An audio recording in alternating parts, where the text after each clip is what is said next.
नमस्कार मित्रांनो, रात्रीची नगरी या मराठी सत्यकथेच्या चॅनलमध्ये मी राजेश पाटील आपल्या सर्वांचं मनापासून स्वागत करतो. मित्रांनो, आज तुमच्यासमोर मी जी कथा सादर करणार आहे त्या कथेचं नाव आहे आत्याची मुलगी मैना. या कथेचा आज मी तुमच्यासमोर 11वा भाग सादर करणार आहे. मित्रांनो, याच्या अगोदर कथेमध्ये काय काय घडलं हे मी तुम्हाला काही रिपीट करून सांगणार नाही. त्याच्यामुळं तुम्ही चॅनलच्या पेजवरती जाऊन याच्या अगोदरचे भाग बघायचे आहेत. तर मित्रांनो, आता पुढं काय घडलं हे मी तुम्हाला थेट सांगत आहे. आमच्या घराच्या शेजारची जी चित्रांटी होती, म्हणजे मैनाच्या घराच्या शेजारची, त्या चित्रांटीनं मला संध्याकाळी घरी झोपायला बोलवलं होतं. आता मैनाला तर एमशीचा प्रॉब्लेम झाला होता, त्याच्यामुळं ती घराच्या बाहेर येणार नव्हती. आणि आईनंसुद्धा मला परवानगी दिली होती की मैनाच्या घराकडे गेल्यानंतर आजूबाजूच्या शेजाऱ्यांकडे वगैरे जात जा, कोणाला काही अडचण असेल तर मदत करत जा. आईच्या पप्पाची शिकवण तशीच होती. त्याच्यामुळं मला आई पप्पांचे शब्द आठवले आणि आत्यानं आणि मामाने पण मला सांगितले की तू जा आता आणि जाऊन चित्रांटीच्या घरी तिथंच आराम कर, कारण चित्रांचा नवरा बाहेरगावी गेल्यामुळं तिला भीती वाटत होती. मग आता पुढं काय करणार, काही पर्याय तर नव्हताच. आपल्याला जे काही आहे ते तर तिथं जाऊन सर्व काही करावं लागणार होतं. मग संध्याकाळी मी चित्रांटीनं जसं मला बोलवलं तसं मी चित्रांटीच्या घरी जाऊन पोहोचलो. चित्रांटीच्या घरी जाऊन पोहोचल्यानंतर तिला खूप आनंद झाला. तसं बघितलं तर तिनं मला आणि मैनाला दोघांना घरी बोलवलं होतं, परंतु मैनाला प्रॉब्लेम झाल्यामुळं मैना तिकडे यायचं कॅन्सल झालं होतं आणि आता मी फक्त एकटाच चित्रांटीच्या घरी जाणार होतो. मग चित्रांटीच्या घराकडे मी निघालो. चित्रांटीच्या घरी जाऊन पोहोचल्यानंतर मी तिथल्या सोफ्यावर जाऊन बसलो. काही वेळानंतर चित्रांटी मला म्हणाली, किती वेळ बसणार आहेस आता, चल तुला काही खायचं प्यायचं आहे का? तसं मी म्हणालो, नाही, मला काही खाई प्यायची इच्छा नाही, मी आता फक्त आराम करणार आहे, जेवण वगैरे पोटभर झाले आहे, चल आता. चित्रांटी मला म्हणाली, तू कुठं झोपणार आहेस? मी म्हणालो, मी बाहेर जाऊन रस्त्यावर झोपतो आणि तू मात्र आतल्या खोलीमध्ये जाऊन दरवाजा वगैरे व्यवस्थित लावून झोप. चित्रांटी हसली. ती मला म्हणाली, तुला राग खूप लवकर येतो, नाकाच्या शेंड्यावर तुला राग येतो, बरोबर आहे का? तसं मी म्हणालो, हो, राग तर नाकाच्या शेंड्यावरच येतो, कारण विषय पण तसाच आहे ना, नाकाच्या शेंड्यावर राग येण्यासारखाच. मग ती मला म्हणाली, काय यार, तुला एवढा राग यायची काय गरज आहे, जरा रिलॅक्स पण करू शकतोस ना. तसं मी म्हणालो, हो बरोबर आहे, सर्व काही तू म्हणतेस ते बरोबर आहे. आता मात्र मी चित्रांटीला डायरेक्ट आरेतुरे बोलू लागलो होतो. चित्रांटीनं मेन गेट बंद केलं होतं आणि घराचा दरवाजा पण. आता घरामध्ये आम्ही दोघेच होतो. घरामध्ये गेल्यानंतर चित्रांटीनं मला पाणी वगैरे दिला, काही पाहुणचार केला, आम्ही काही गप्पा गोष्टी केल्या. काही वेळ बसल्यानंतर चित्रांटी मला म्हणाली, चल मग आता बस झालं, गप्पा गोष्टी आणि खिजवणं खूप झालं, आता आपण रिलॅक्सपैकी जाऊन झोपू. चित्रांटीनं माझ्या हाताला पकडलं आणि मला म्हणाली, मला भीती वाटे, त्याच्यामुळं तू आज माझ्यासोबतच झोप. परंतु मला ते काही योग्य वाटत नव्हतं. तरीसुद्धा आज मला ती कुस्कऱ्या मिळणार होती, म्हणून मी सुद्धा लगेचच तयार झालो आणि म्हणालो, ठीक आहे चल. मी चित्रांटीच्या हाताला धरून तिच्या बेडरूममध्ये गेलो. जसं बेडरूममध्ये जाऊन बसलो तसं चित्रांटी एका बाजूला बसली आणि मी तिच्या बाजूला. काही वेळ तिथं आम्ही एकमेकाचे हात हातात धरून काही वेळ गप्पा मारत बसलो. तिने परत माझ्या गर्लफ्रेंडचा विषय काढला. ती मला म्हणाली, खरं सांग ना, तुला खरंच गर्लफ्रेंड आहे का? मी म्हणालो, तुला जे काही पाहिजे ना ते घे ना, तू कशाला कुठं ना काढतेस, तुला काय करायचं आहे, मला गर्लफ्रेंड आहे की नाही, आणि मी दुपारी सर्व काही सांगितलं आहे, त्याच्यामुळं तोच विषय परत नको. मग शेवटी ती म्हणाली, ठीक आहे बाबा, तुझी जर इच्छा नसेल तर जाऊ दे. मग माझ्या अंगावर हात टाकला तिने आणि ती मला म्हणाली, आता आडवा हो. मग मी तिच्या बाजूला आडवा झालो. ती एकदम रिलॅक्सपैकी झोपली होती. आता डायरेक्ट तिच्या अंगावरचे कपडे ओरबडायची माझी हिंमत होत नव्हती, त्याच्यामुळं मी थोडासा शांत झालो आणि मी तिला म्हणालो, चित्रांटी एक बोलू का? तशी ती मला म्हणाली, हो बोल ना. मग मी लगेच म्हणालो, मला अंगावर हात टाकल्याशिवाय झोप येत नाही. ती मला म्हणाली, मग तुला कोण टाकू नको अंगावर हात, असं म्हणलं आहे, अंगावर हात टाकून बिनधास्तपणे रिलॅक्सपैकी झोप ना. मग मी तिच्या अंगावर हात टाकला आणि एकदम रिलॅक्सपैकी आडवा झालो. अगदी काही वेळ गेला असेल, म्हणजे जवळजवळ 2-3 मिनटे. मी लगेच माझा पायसुद्धा तिच्या अंगावर टाकला. तशी ती मला म्हणाली, अरे आता हे काय? तसं मी म्हणालो, मला अंगावर हातपाय टाकल्याशिवाय झोपच येत नाही, काय करू, मला खूप परेशानी होते. ती म्हणाली, ठीक आहे. आता तिचं तोंड माझ्या अपोजिट होतं. तिच्या पाठीमागच्या भल्या मोठ्या घागरीवर मी माझा पाय टाकला होता आणि असं केल्यामुळं माझं जे हत्यार होतं ते तिच्या पाठीमागच्या घमेल्याला चिटकू लागलं होतं. मित्रांनो, आता त्याच्यामध्ये ताठरता येऊ लागली होती. एकदम ते जोशमध्ये आलं होतं आणि फुसकाऱ्या मारू लागला होता. आता माझा नाक खवळला होता. काही वेळ गेला. मी इकडे तिकडे बघितलो. वातावरण सर्वत्र शांत होतं. साधारणपणे 10-10:30 वाजले असतील. मी तिच्या पोटावर हात ठेवला आणि पोटावर हात ठेवून हळूहळू मी माझा हात वर घेऊन जाऊ लागलो. तसं तिनं पण तिचा हात माझ्या हातावर ठेवला आणि हळूच माझा हात उचलून तिने तिच्या वरच्या भागावर माझा हात ठेवून घेतला. तिला काय पाहिजे हे मला समजलं होतं. मग मी पण बिनधास्तपणे तिच्या वरच्या भागाची मालिश करू लागलो. तसं ती लगेच मला म्हणाली, राजेश खूप छान वाटतंय, असंच मस्त चोळत राहा. मी ठीक आहे असं म्हणून तिला चोळू लागलो. आता माझा हात तिच्या सर्वांगाहून मस्तपैकी एकदम सराईतपणे फिरू लागला. तिलासुद्धा तेच पाहिजे होतं. मी हळूहळू वरूनपासून ते खालीपर्यंत माझा हात आणू लागलो. मी जसा माझा हात फिरू लागलो तशी ती बिहळू लागली. तिच्या तोंडातून एकदम मस्त सुस्कार आवाज येऊ लागला. मग हळूवारपणे तिनं तिचं तोंड माझ्याकडे केलं आणि मला घट्ट मिठीत घेतलं.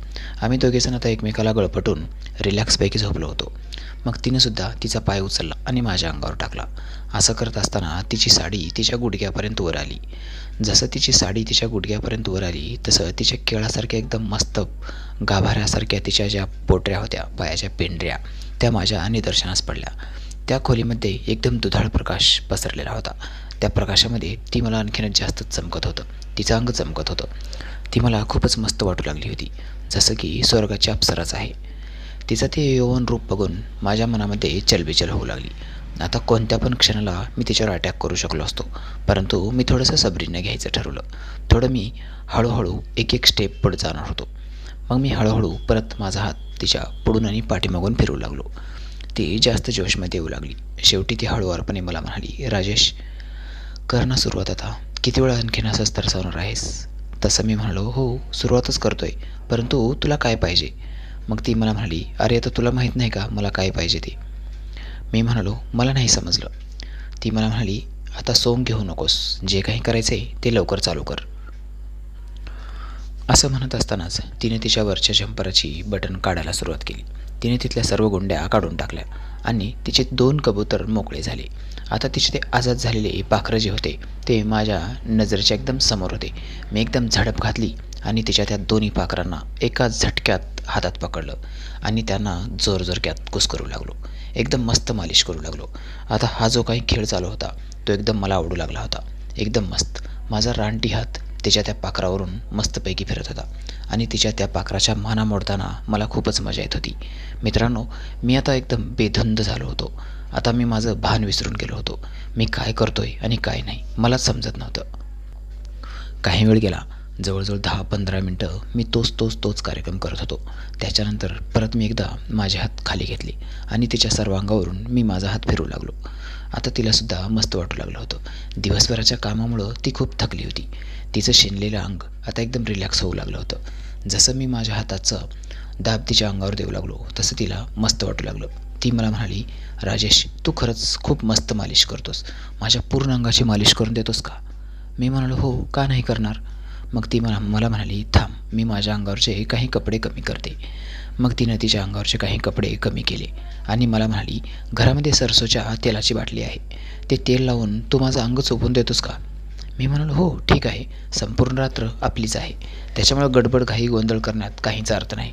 आपण सर्व काही एकदम व्यवस्थित आणि एकदम रिलॅक्स करू. मग तीसुद्धा तयार झाली आणि ती मला म्हणाली, राजेश तू जे काही करतोस ना ते मला खूप आवडते. तुझ्या हातामध्ये खरोखरच खूप जादू आहे. तू जसा माझ्या अंगावर हात फिरवायला सुरुवात केलास तसं मला मालिश करून घ्यावं असं वाटत आहे. तुझ्या अंगामध्ये खूपच ताकद आहे. आज संधी देते मी तुला. जे काही तुला करायचं आहे ते कर, परंतु तू मला एकदम रिलॅक्स करून टाक. माझं शरीर खूप थकलं आहे. माझ्या थकलेल्या शरीराचा थकवा तू आज दूर करायला पाहिजेस. मी म्हणालो, हो मी तुझ्या शरीराचा पूर्ण थकवा दूर करतो. असं म्हणून मी तिला म्हणालो, तू पालतं झोपतेस का? तसं ती मला म्हणाली, अरे तेल तर घेऊन येऊ दे ना. मी हसलो आणि तिला म्हणालो, तू सांग कुठं आहे तेल, मी घेऊन येतो. परंतु ती मला म्हणाली, तुला नाही सापडणार, मलाच जावं लागेल. असं म्हणून ती उठली आणि दुसऱ्या खोलीमध्ये निघून गेली. आता तिच्या अंगावर मोजकेच कपडे होते, त्याच्यामुळं ती जसं त्या खोलीतून दुसऱ्या खोलीकडे जाऊ लागली तसं तिची लयबद्ध चाल मला खूप आवडू लागली. ती एकदम मस्त नागिनीसारखी वाकडी तिकडी होत चालत होती. आता ती तिच्या त्या चालण्यामुळं माझ्या मनाला भुरळ पडत होती. एकदम मी मदमस्त होऊन गेलो होतो. मला काय करावं आणि काही नाही, काहीच समजत नव्हतं. अगदी काही क्षणातच ती सरसोचं तेल घेऊन त्याच खोलीमध्ये परत येणार होती, परंतु मला तेवढासुद्धा दम धरवत नव्हता. एकदम झटापट लवकर व्हावं आणि ती लवकर यावी असं मला वाटू लागलं. मी जोरात तिला हाक मारली, चित्रा ये ना लवकर, आणखीन किती वेळ लागेल? तशी ती मला म्हणाली, अरे राजेश थांब ना, तुला जरा पण दम धरवत नाही. मी म्हणलो, अगं मला दम धरवत नाही, ये लवकर आता. मग तिनं भली मोठी सरसोच्या तेलाची बॉटल घेऊन त्या खोलीत प्रवेश केला. त्या खोलीमध्ये आल्यानंतर तिने ती बाटली माझ्या हातात दिली. मी त्या बाटलीमधलं तेल एका वाटीमध्ये काढलं आणि त्या वाटीमध्ये माझ्या हाताचे बोट बुडवून तिच्या अंगाचं मालिश करू लागलो. मित्रांनो, जसं मालिश सुरू झालं तसं ती विहळू लागली. तिला मस्त मजा येऊ लागली होती. तिच्या अंगाची एक एक शीर मी चोळून मस्त मोकळी करत होतो आणि तिलासुद्धा खूपच मजा येत होती. आता हा मालिश करण्याचा खेळ जवळजवळ 15 मिनटे ते 20 मिनटं चालू होता. ती मला प्रत्येक माझ्या हालचालीगणीस मला म्हणायची, खूप छान वाटते, मस्त, दे रगडून आणखीन थोडंसं रगड. आणि असंच मी रगडायला सुरुवात केलो. असं करता करता मी तिला म्हणालो, आता पालतं झोपून खूप झालं, आता उतानी झोप. मग मी तिचं तोंड छताकडे केलं आणि तिला उतानी झोपवलं. उतानी झोपून मी परत मालिश सुरू केलं. आता तिच्या शरीराच्या प्रत्येक भागावरून मी माझा हात फिरवत होतो. तिच्या प्रत्येक भागाला मी तेल लावलं होतं. तिच्या अंगावर जे काही मोजके तोकडे कपडे होते ते कपडेसुद्धा त्या कपड्यांनासुद्धा तेल लागू लागलं होतं.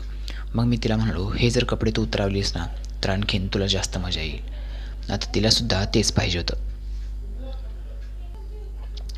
ठीक आहे असं म्हणून तिने एकदम बिनधास्तपणे तिच्या अंगावरचे वस्त्र उतरायला सुरुवात केली आणि जे काही तोकडे कपडे होते ते सर्व कपडे तिने काढून टाकले.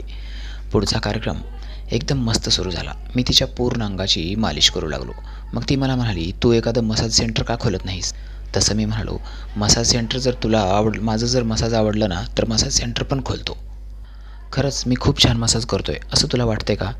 तसं ती म्हणाली, आत्तापर्यंत किती जणांचा मसाज केलास? तसं मी म्हणालो, आत्तापर्यंत तूच पहिली आहेस. ती मला म्हणाली, चल लबाड कुठला, खोटं नकोस बोलू. मित्रांनो, त्यानंतर पुढं काय घडलं हे कथेच्या पुढील भागामध्ये ऐकायला विसरायचं नाही. कथा खूपच मस्त मोडवर येऊन थांबली आहे. कथेला लाईक करा. तुम्ही जर चॅनलवर पहिल्यांदाच आला असाल तर आपल्या चॅनलला सबस्क्राईब करा. बाय बाय मित्रांनो, भेटूया पुढील भागामध्ये.